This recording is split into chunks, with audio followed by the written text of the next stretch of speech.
There's nothing quite as eerie as places devoid of life, places that, once upon a time, were brimming with civilization.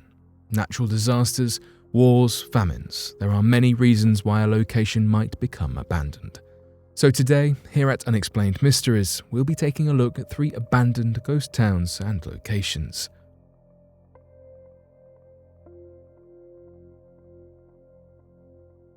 Rhyolite Ghost Town. Settled by E.L. Cross and Shorty Harris, Rhyolite was established in 1904. The story goes that the 2 men found quartz glimmering all over the area. According to Shorty Harris, the quartz was just full of free gold. Because of its location and the Montgomery Shoshine mine that resided there, many people moved to Rhyolite to seek wealth and glory. In its prime, the town was full of life and celebration.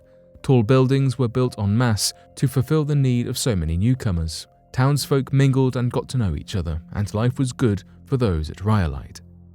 The town was wealthy, with enough funds to raise a $90,000 3-story building, and a board of trade and stock exchanges were soon established.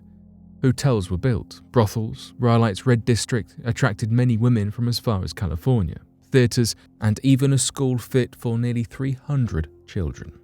It's safe to say that the town was flourishing, with soirees and social events happening aplenty, including symphonies and town picnics, operas and tournaments. Countess Moriewski opened the Alaska Glacier Ice Cream Parlor in 1906, the same year that gold miner Tom T. Kelly built a house out of 50,000 beer bottles, which became quite the landmark. As the years passed, the Montgomery Shoshine Mountain became renowned for its ores. Bob Montgomery once claimed miners in his mine could earn up to $10,000 in a single day from the sheer abundance of gold and gems found inside.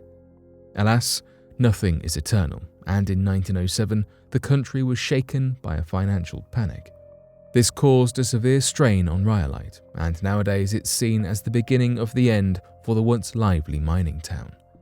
The mines around the town began to fail, producing fewer ores, and the many banks of Rhyolite were going bankrupt in the span of a few years. By 1911, only 611 residents remained, and in March of the same year, the Montgomery mine closed for good.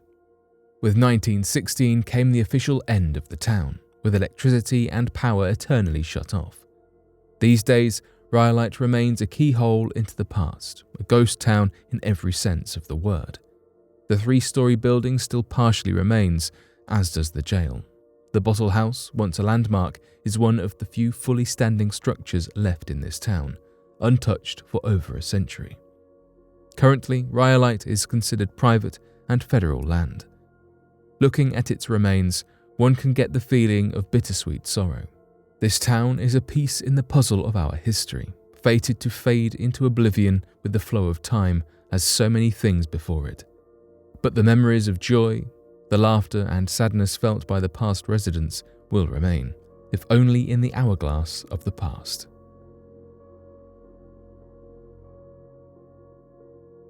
Hashima Island, Japan. Gonkanjima, meaning Battle Island, officially named Hashima Island or simply known as Hashima, is an island off Nagasaki, long since isolated and abandoned, but no means the only abandoned Japanese island. Hashima Island is one of 505 uninhabited Nagasaki islands. The architecture of Hashimi is composed primarily of concrete buildings, inhabited now only by nature. This island is both considered a symbol and milestone in the extraordinary industrialization of Japan, in modern buildings and architectural advancements. But Hashima's existence also serves as a grim symbol of past war crimes committed by the Japanese during the Second World War. Primarily, the now controversial belief that the island was used as a center for forced labor by prisoners of war. The island stretches 16 acres and was considered renowned for the undersea coal mines which were built in 1887, operating during the industrialization of Japan. The peak of the island's population was in 1957, with 5,259 citizens, when the island's coal industry was still afloat. By the 1970s, however, all the coal had been nearly depleted, and soon thereafter the mines were shut down, with the residents quickly leaving. The island was all but forgotten until the 2000s, when interest in the mysterious Gunkanjima rose. This time, it was its dark past that attracted people, alongside with the disturbed pieces of war history that occupy the island. Slowly, it became a tourist attraction, with some exterior walls restored for the sake of tourism. Officially, the island was opened for tourism on April 22nd of 2009. Tourism helped renew a desire for the conservation of the historic island, with the coal mine approved as a World Heritage Site in 2015. The coal mine of Hashima is considered one of Japan's Meiji Industrial Revolution sites. The island's nickname, Gunkajima, comes from Gunkan, the word for warship, and Jima, a form of the word Shima, meaning island. The direct translation is Warship Island, later transliterated as Battleship Island in English. The reasoning behind this strange nickname actually has little to do with its military past, but more so with how the island looks. Its shape resembles the Japanese battleship known as Tosa. Coal is a huge part of the island's history, with the first coal being found in 1810. From then, the island had continuous citizens upon it, many of whom worked as miners and extracted the coal, working and living on it. In 1890, during the island's best economic booms, Mitsubishi Goshi Kaisha purchased it for the sake of extracting more coal from the undersea mines. During this time, the seawalls and artificial man-made land reclamation projects tripled the overall size of the island to allow for more workers and inhabitants. An estimated 15.7 million tons of coal were taken from the island before its resources ceased. The first concrete building was placed in 1916 and was a 7-floor apartment block meant to house miners and other workers. The concrete allowed protection against typhoons.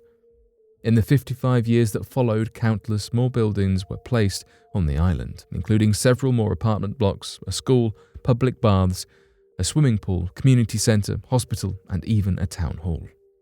The island took on a life of its own, once only meant for workers and now bustling with families and a small, dedicated community. After the start of the Second World War in the late 1930s, forcibly conscripted Korean civilians were forced to undergo heavy labour on the island alongside Chinese prisoners of war. The conditions were said to be horrific, with brutal punishments for those who tried to rebel or failed to accomplish the difficult tasks given to them. It's believed that at least 1,300 unwilling labourers perished under these work conditions on Hashima Island due to the plethora of reasons from sheer physical exhaustion to underground accidents that come with the trade of heavy labour. Malnourishment was said to be common for the conscripted labourers and the prisoners of war. It's crucial to add that in our contemporary time, many Japanese and South Korean scholars considered this to be a false theory and deny that any such thing ever occurred. Indeed, the records are unproven, and it is important to present both sides of the theory and argument. Liu Yeon, an author of the novel Anti-Japan Tribalism, states that a vast amount of records were corrupted or edited, and facts distorted over the course of time, especially regarding the issue of Korean conscription. Whether or not this happened remains debated. Old Ghost Road Trail, New Zealand. New Zealand is no stranger to mining glory days. In the northwest corner of southern New Zealand lies a gold miner's road that, until recently, has been forgotten and left to rot. These days it has been refurbished into a mountain biking trail. The road, named the Old Ghost Road, stretches for 85 kilometres, which are made up of vast landscapes of forests, rivers, valleys and tussock tops, all of which was left abandoned until the trail was transformed into a tourist trail. The biking route follows history closely. The trail passes by the ghost towns that populated the route in the 1870s and passes by the ruins of past buildings, allowing those who tread it to witness the ghosts of decades past. The official bike trail's website refers to it as quite literally an 85-kilometre-long outdoor museum. The gold rush hit the west coast of New Zealand in the 1860s when the town of Lyle was formed upon the River Buller. The road was initially built to make travel between mines and towns easier.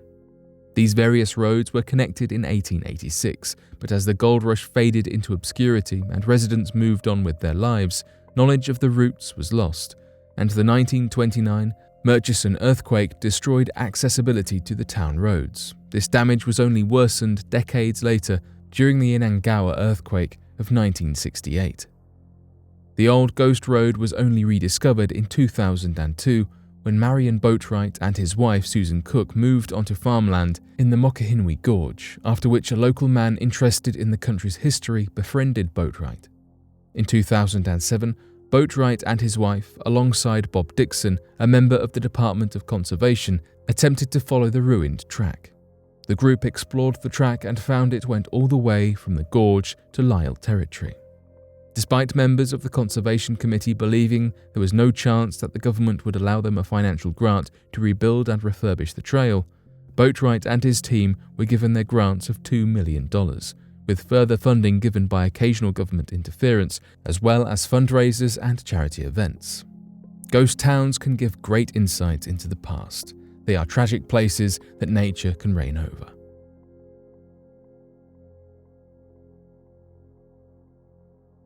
But what do you make of these ghost towns? Be sure to leave your questions and answers in the comment section below and help us to grow this community while working to solve these unexplained mysteries. Thank you for watching, and don't forget to subscribe for more videos.